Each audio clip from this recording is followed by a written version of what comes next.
Kita lihat selanjutnya, saudara, atap sekolah ambruk, lukai 6 siswa.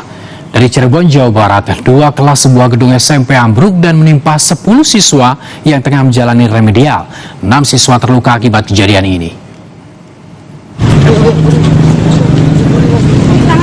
Petugas gabungan mengevakuasi sejumlah siswa yang tertimpa reruntuhan atap ruang kelas di SMPN 1 Talun, Kabupaten Cirebon, Selasa pagi.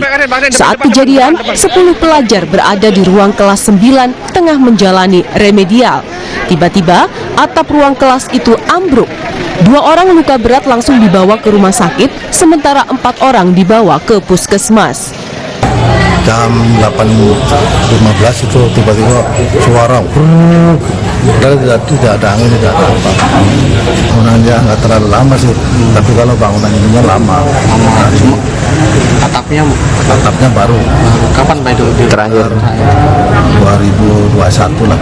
Saya kesini 2021 Oktober itu sudah ada bangunan. Total 2 ruangan yang mengalami kerusakan pada bagian atap. Atap ruang laboratorium komputer juga ambruk. Saat atap ambruk, tidak ada angin dan tidak ada hujan deras. Polisi telah melakukan olah tempat kejadian perkara.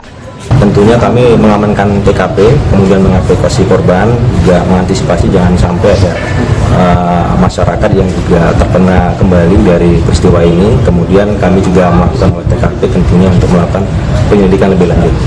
Ada dugaan unsur tindak pidana dalam kasus kejadian ini kemarin? Sementara kami masih melakukan olah TKP, nanti sekira ada perkembangan kami sampaikan. Polisi juga memeriksa sejumlah saksi yang diduga melihat peristiwa ambruknya atap 2 ruang kelas itu. Muhammad Syahri Romdon, Kompas TV, Cirebon, Jawa Barat.